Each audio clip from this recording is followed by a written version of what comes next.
Hei, alle sammen. Hei. Hjertelig velkommen til markeringen av den internasjonale kvinnedagen. I dag feirer vi styrke, mot og fellesskap. Når vi samles, skaper vi inspirasjon og mulighet for endring. La denne dagen minne oss på at hver stemme teller, og at sammen står vi sterkere. Akkurat slik den berømte poeten Maulana Jalaluddin Muhammad Balkhi, også kjent som Rumi, beskriver i sitt dikt. Tumago hama bajangand. Tumago hama bajangando ze صلح من چی آید؟ تو یکی نی هزاری تو چراغ خود برافروز. Even if the world is full of conflicts, one woman and men, choosing peace and light still matters. Gratulerer med kvinnedagen. I dag er jeg konferansier sammen med Umijan Esrabi, og vi skal holde resten av programmet sammen.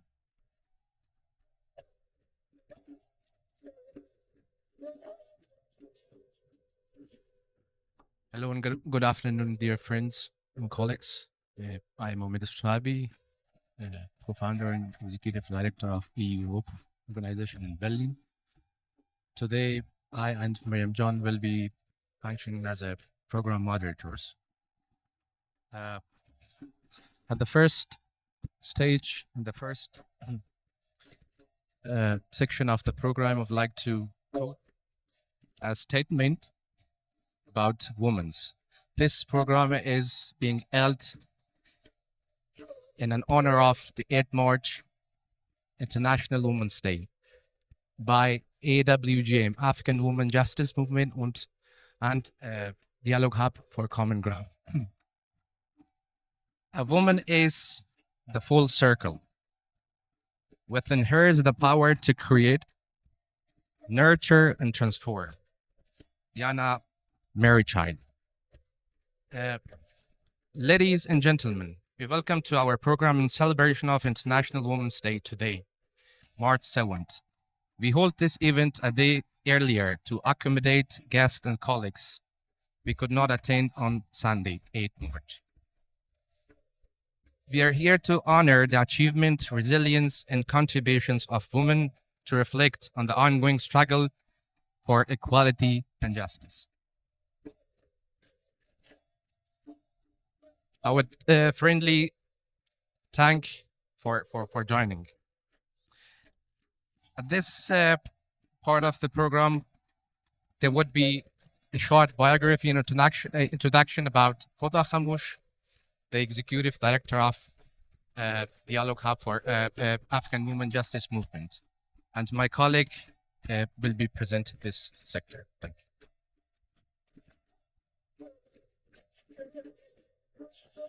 Hoda Khamush. She's a lady who is courageous and strong. And of course, many of you know her. Yes, Hoda Khamush, she's also a poet, journalist, and a prominent women's rights activist from Afghanistan. She's also founder of Afghan Women's Justice Movement organization. After the Taliban's return to power, she became one of the leading voices of women's protests and has brought their messages to international community. She has been recognized among the world's most influential people by BBC and Times. Please join me warmly to welcome Hoda Khamush. Kjære alle sammen, velkommen. Hjertelig takk og velkommen. Tusen takk dere her i dag. I dag herderer vi kvinner over hele verden. spesielt tak for kvinner i Afghanistan. Mitt navn er Hoda, og grunnleggende av Afghan Women Justice Movement. Kvinner som kjemper og ofrer så mye for verdighet, rettigheter og rettferdighet, selv og de vanskelige tider.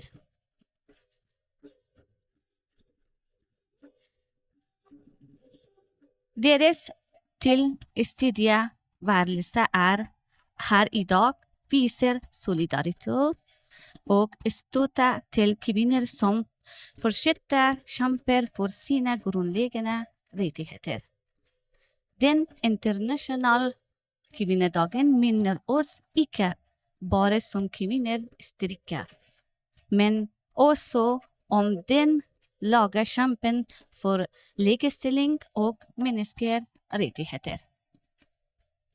Samtidig må vi snakke om en alvorlig virkelighet. I Afghanistan lever kvinner i dag under kjønnsapartheid. De blir systematisk nektet sine grunnleggende rettigheter. Det blir utestengt fra utdanning, arbeid og fra det offentlige livet. Men deres stemmer finnes fortsatt, selv om noen prøver å gjøre dem stille. Mens verdien ofte lukker øynene for vår situasjon. Striber vi hver dag etter å stå opp mot denne undertrykkelsen. Vi arbeider for å forbli styrke og for å være en tydelig om sammenlighet stemme for kvinner i vårt land. I dag er vi samlet her for å vise solidaritet og for å se tydelig at stillhet ikke er et valg. Tusen takk for at dere er her i dag, og for at dere står sammen med oss. For å være en stemme for å avslutte kjønnsapartheid i Afghanistan. Tusen takk.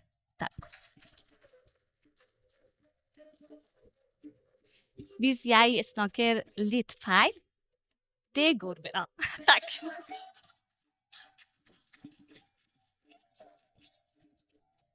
Thank you, Udajan, for the introduction.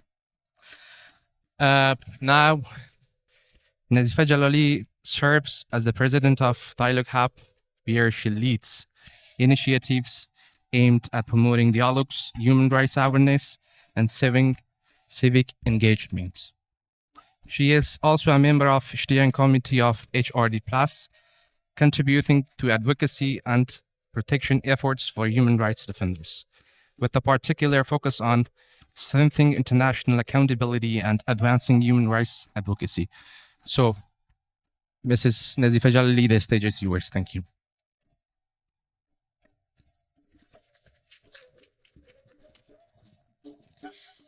Damer og herrer, tusen takk for at dere er her i dag. Jeg vil snakke på engelsk fordi våre gjester har kommet fra ulike land. Men vær trygg, hvis jeg en gang ønsker å dele en hemmelighet, vil jeg bytte til norsk. But it should be secret. Mr. Bjorn, thank you so much for being with us today, and I would also like to thank all my sisters who are here. Mr. Malik Satez, who has stood with the women and people of Afghanistan throughout these difficult 4 years. Mr. Mohib Modassar, the prosecutor for the People's Tribunal for the Women of Afghanistan, as a member of HRD+, one of the organizers of the People's Tribunal for the Women of Afghanistan, I personally witnessed your efforts and support for Afghan women. Thank you. And of course, I would like to thank all of you who have joined us today online and in person. Allow me to begin my speech with a personal experience.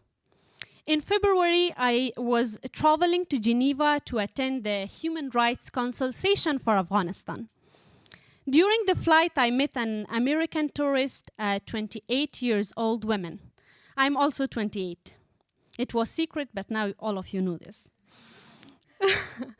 We started talking, and she told me that she had traveled to many countries and dreamed of traveling around the world, taking photos, making memories, and enjoying life.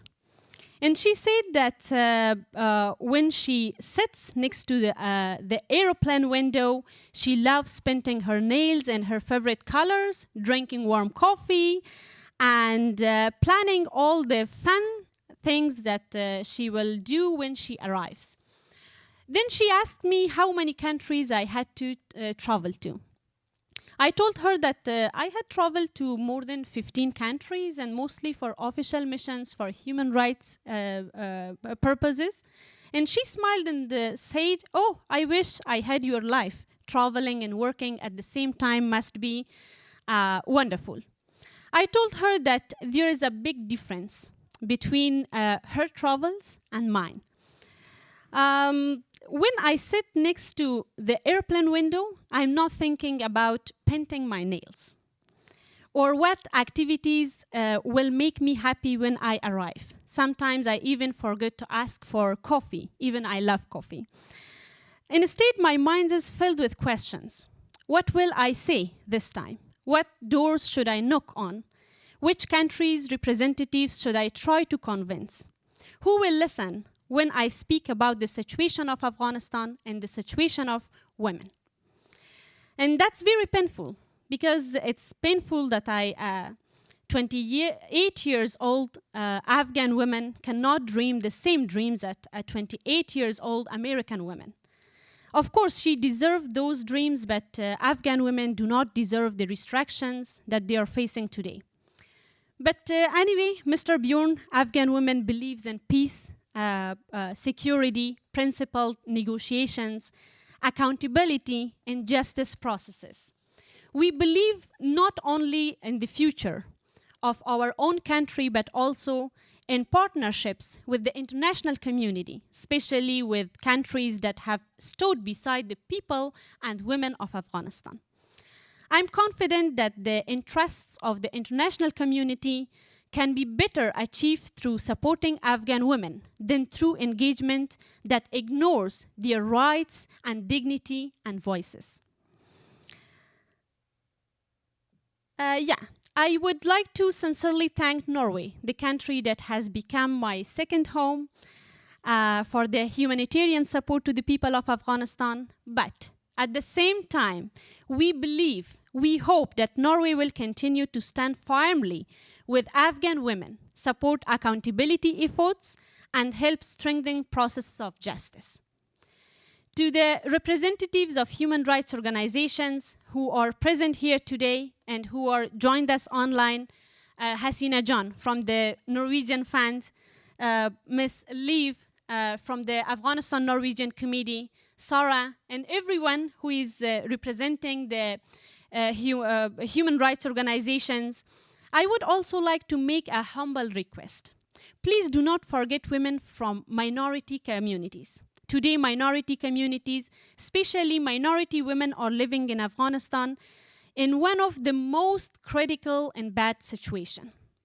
They need visibility, solidarity, and support. Finally, I would like to ask all of you, human rights defenders, experts, advocates, and friends, to continue standing with us. Afghan women are not asking for sympathy. We are asking for solidarity, for justice, and for meaningful action. Please stay with us on this path. Thank you. Umid John, floor is yours.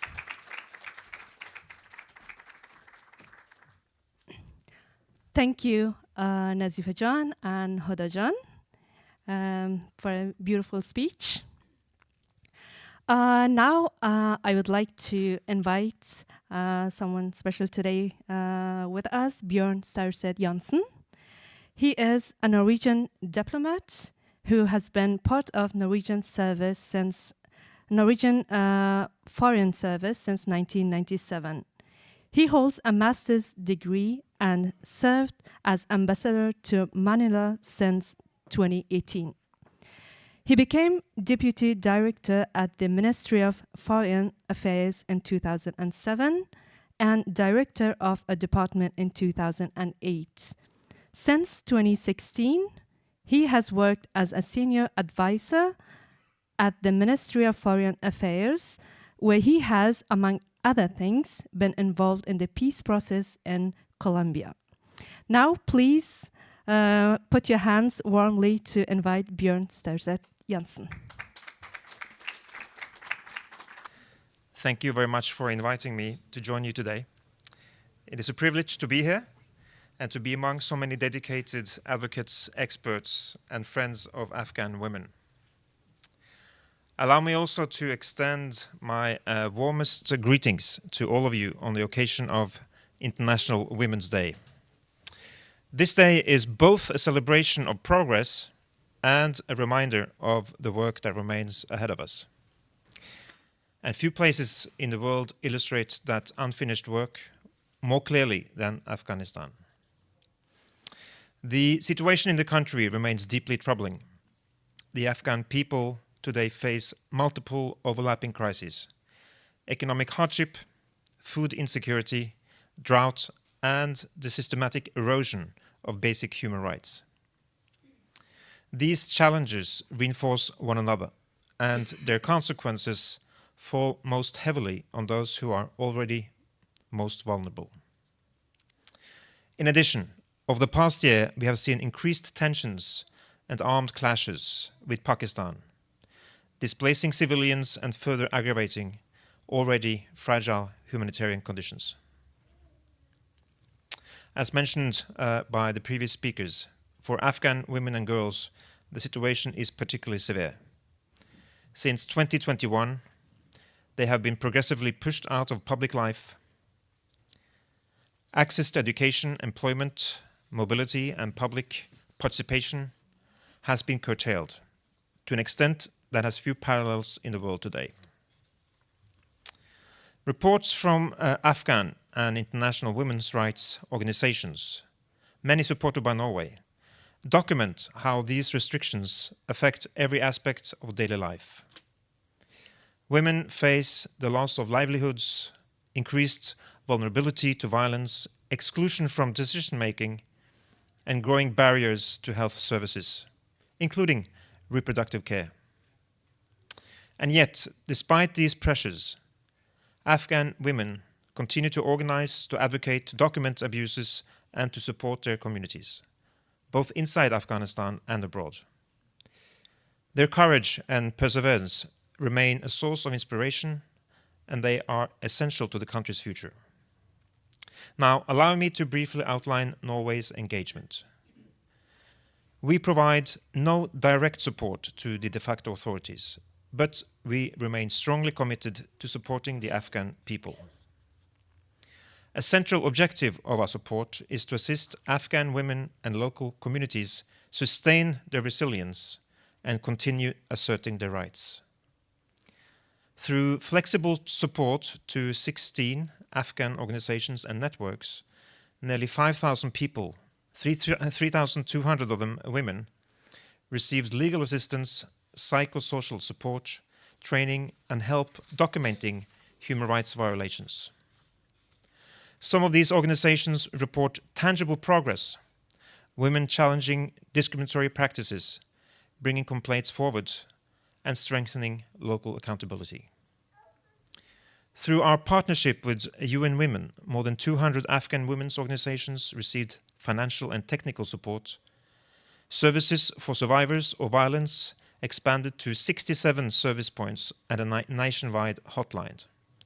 And over 8,000 women gained vocational training, and nearly 5,000 jobs for women were created in cooperation with the private sector. Norwegian support enabled over 180,000 women and girls in Afghanistan to access essential health services in 2024 and sustained several female-run and child-focused clinics providing reproductive health care, an important contribution in a country with one of the world's highest maternal mortality rates. Norway also supports community-based education, legal aid and livelihoods. These efforts help provide learning materials for millions of children and vocational training opportunities for young women. Through legal aid programs, women are receiving advice on land and property rights and legal identity. In addition, Norway supported agricultural programs which have helped improve food security and access to water in some vulnerable provinces, while also strengthening women's participation in community disaster preparedness efforts. Now, none of this work would be possible without Afghan partners. Women-led organizations, civil society actors, teachers, health workers, and human rights defenders, who continue their efforts under extraordinarily difficult circumstances. We strongly support the mandate of the Special Rapporteur on Human Rights, Richard Bennett, including through financial support through the Raoul Wallenberg Institute. Norway also maintains channels of communication with those who currently hold power in Afghanistan in order to address humanitarian concerns and raise issues such as human rights and women's participation. The human rights situation for Afghan women and girls is part of every conversation Norway has with representatives for the de facto authorities. Norway will continue to engage with them and directly communicate concerns with those in power. Some criticize us, saying that dialogue is not leading anywhere and that the Taliban should be isolated. I firmly believe that isolation is not the answer. Isolation would only increase the suffering of the Afghan people. During visits to Kabul, Norwegian diplomats strive to meet with Afghan civil society, particularly women groups. These meetings are invaluable. They inform our policies on Afghanistan and our messages to the de facto authorities. So our position remains clear. Women's rights are non-negotiable, and Afghanistan's future must include women as full and equal participants in society. Now let me conclude. We remain committed to amplifying the voices of Afghan women, especially those inside Afghanistan who face the greatest risks and the fewest opportunities to be heard. And we remain committed to working together with all of you, activists, experts and communities here in Norway and across the world. The struggle for Afghan women's rights is one of the defining human rights challenges of our time. Norway will continue to stand with Afghan women in that struggle, today on the celebration of International Women's Day and in the years ahead. Thank you. Easter Wolf,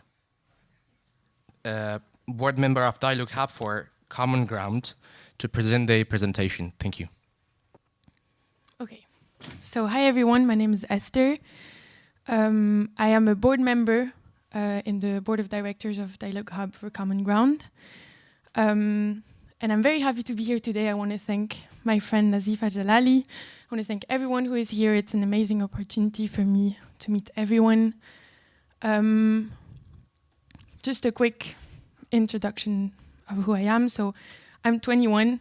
It's my first actual speech like this, so I'm a bit nervous, but I am a law student. I focus on human rights and women's rights. I'm French, as you can probably hear with my accent.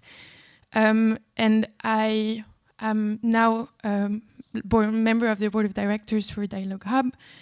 I've been working with Nazifa for a while. I'm co-writing a book with her. We made a lot of projects together. And I actually joined the board of directors last week. So I'm very new to this. And yesterday afternoon, Nazifa asked me to do the presentation. But my mom always says, if you know your topic, you should be able to present it to 100 people. So this is what I'm doing today. So let's dive into it.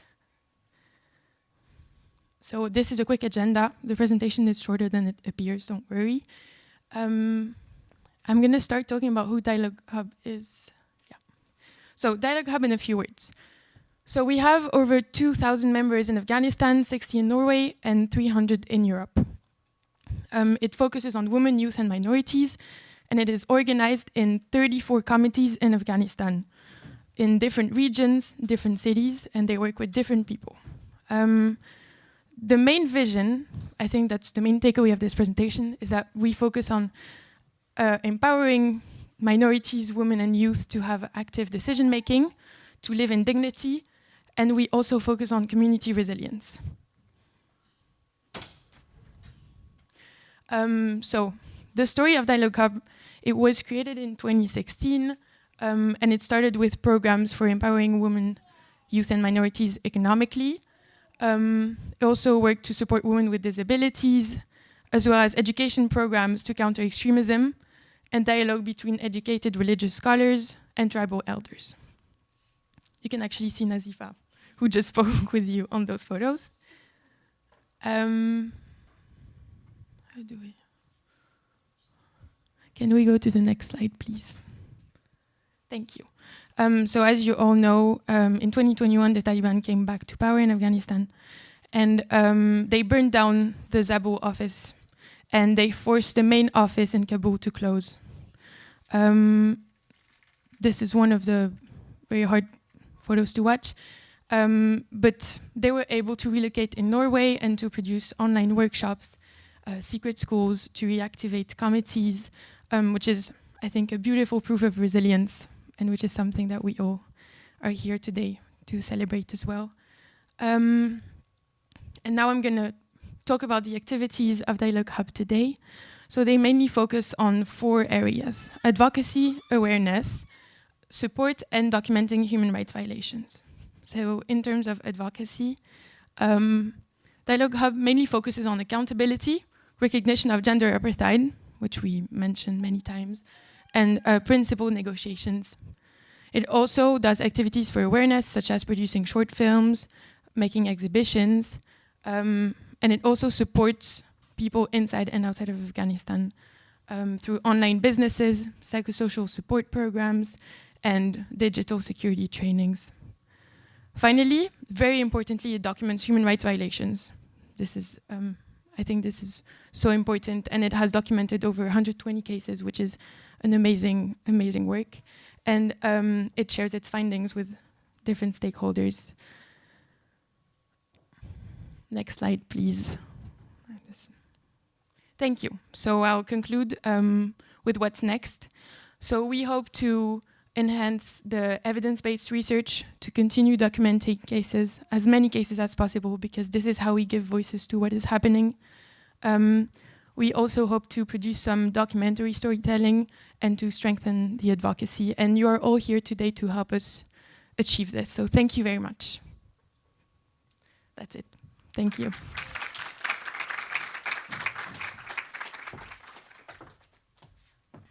Thank you so much. That was really beautiful. And you did really great. Now I would like to present AWGM, which is Afghan Women Justice Movement Organization. After the Taliban returned to power in 2021, women of Afghanistan, they were among the first to resist, which all of us know. On September 3rd, women took to the streets of Kabul demanding freedom, justice, and their fundamental rights. From these protests, the Afghan Women Justice Movement was born, and now it's also registered in Norway. I'm really proud to say I'm also a member of this organization, working with Huda Khamosh. It's really great, thank you. And since it's registered in Norway, of course. Now you're going to watch a documentary that explains this organization, so enjoy.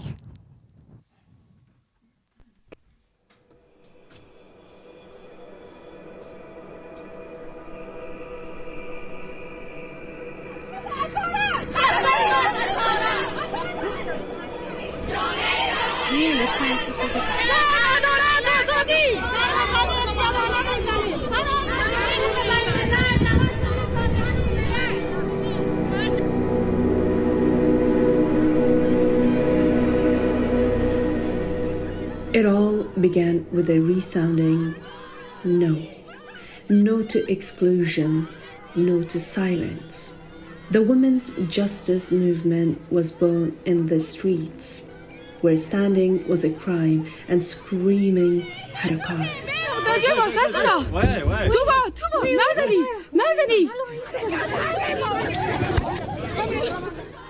The hands that held the placard carried the right to exist. Our beginning was resistance against erasure.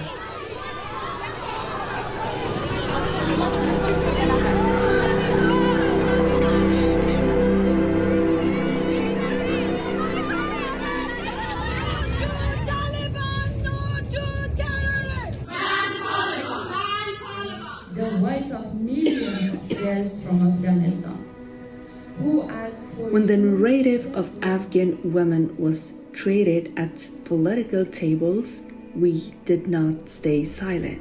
We said, what is happening is not simple discrimination. It is a structural system designed to remove women from education, work, and public life. Its name is clear: gender apartheid. And we call it exactly what it is. آپارتاید جنسیتی در افغانستان شروع میکنم.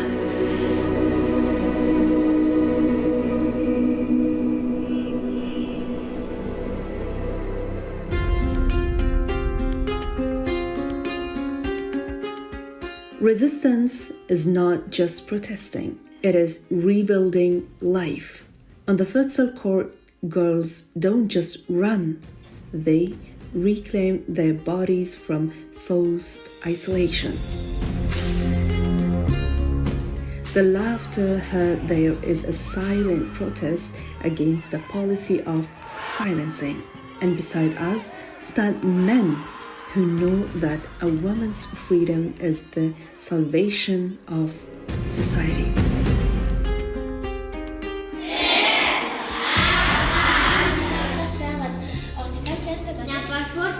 Underground classes, the bastion of knowledge. In dimly lit rooms, lessons continue. Every hidden class is a bastion against gender apartheid. Pens write quietly, but they announce the future. For us, education is not a choice, it is necessity. Knowledge is our weapon.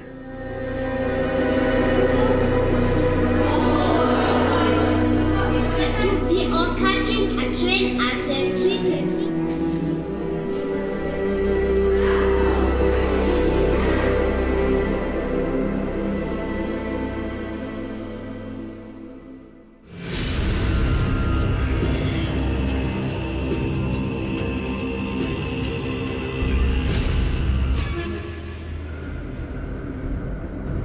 When prison doors close and names are erased, the silence grows heavy. In those moments, we became the bridge. Emergency messages, urgent advocacy, and restless follow-ups.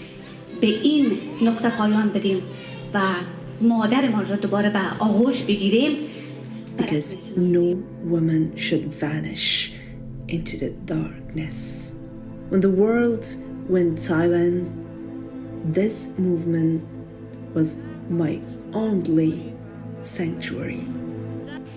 وقتی دنیا سکوت کرد، جنبش زنان عدالت‌خواه تنها پناه من بود.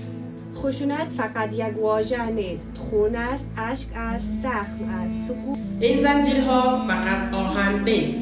اینها نام خشونت، تبعیض و محدودیت‌اند. اما هیچ زنجیری نمیتواند اراده ما را شکست دهد. من ایستاده هم برای خودم، برای تمام زنانی که هنوز دلبندند.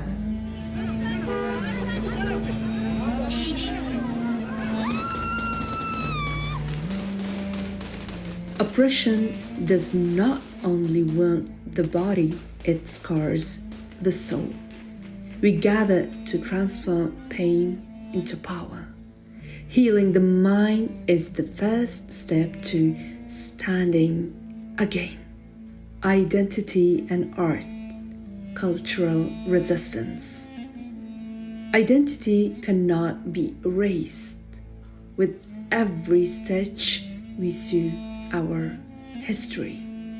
Our art is not just art, it is a manifesto against forgetting. نقاشی راهی است برای حرفایی که نمیتوان آن را با زبان بیان کرد ولی میتوان نقاشیش کرد. وقتی که نقاشی میکنم انگار وارد دنیای دیگری میشم.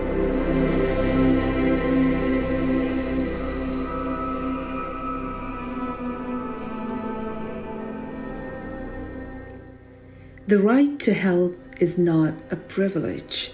It is fundamental human right. In the harshest conditions, we remain in the field to preserve human dignity, building the future beyond today.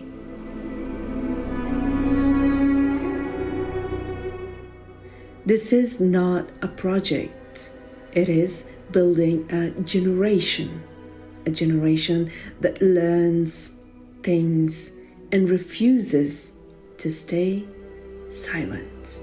To continue this path, we need global solidarity. Investing in us is an investment in freedom.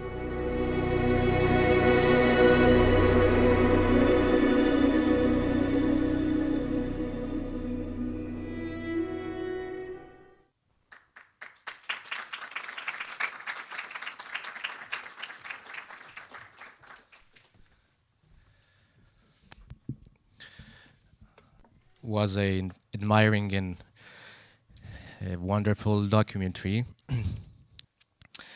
It's an honor to have one of these wonderful figures here, Zarmina Periani. I would like to shortly introduce her, and she will deliver her speeches and experiences of being imprisoned by the Taliban regime. Zarmina Periani is a trained midwife and women's rights advocate from Panjshir province, Afghanistan. Following the Taliban's took over in August 2021, she participated in street demonstrations challenging restrictions on women, including compulsory violence, curtail access to education and employment, and the closure of women's spaces. She faced threats and was detained for 27 days during these actions. After leaving Afghanistan, Zarmina and her sister sustained their advocacy in Germany, including a hunger strike to galvanize international attention to the Taliban's discriminatory policies against women. She also appeared as a witness at the People's Tribunal in Madrid, providing testimony on the conditions endured by Afghan women and the systematic violation of their rights. Her work exemplifies ongoing commitment to advancing women's rights and documenting the structural oppression imposed under Taliban rule. So now I would call upon Zarmina Periani to come to stage and deliver her speeches. Thank you. Hello everyone. سلام به همه. خوشحالم که امروز اینجا هستم.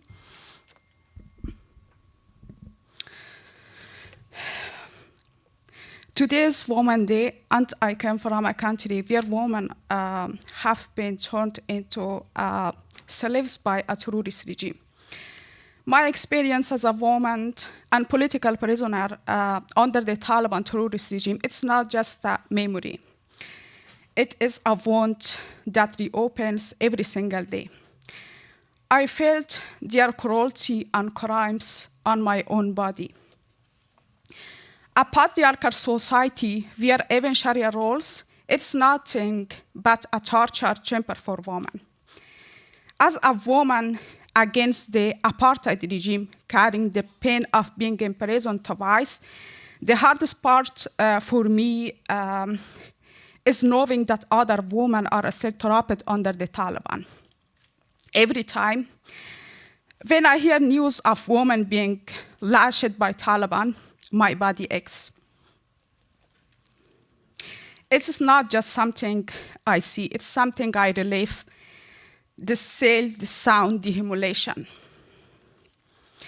The bodies of Afghanistan women today have been turned into a battlefield by a terrorist, patriarchal, misogynist, and Islamist forces. And this is a crime against humanity. The Taliban have officially codified in their new law the practice of allowing male family member to torture women. Racial apartheid was one the law, but today is a crime. Today in Afghanistan, gender apartheid is according to Islamic law under the license of Sharia, and this law must be recognized as a crime. We want gender apartheid in Afghanistan to not remain confined to reports, and for this systematic crime to be truly recognized, so that one day violence, deprivation, and oppression against Afghanistan women are recognized as a crime. Justice, equality, freedom for all women in the world. And I'm grateful to every person who believes in equality. Thank you. There's also a message from Mr. Richard Bennett on the occasion of the International Women's Day. I would kindly request the technical team to play the message. Thank you.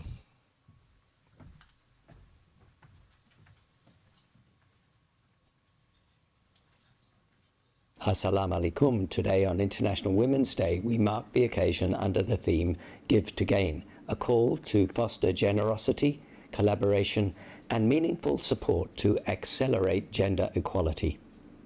In Afghanistan, women and girls are not asking for sympathy, charity, or even symbolic solidarity.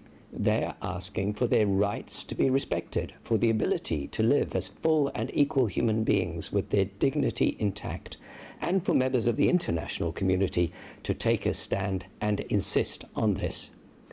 Over the past 4 years, the Taliban de facto authorities have institutionalized a system of gender-based discrimination, exclusion, and segregation, with the intent to dominate that has no parallel in the world today.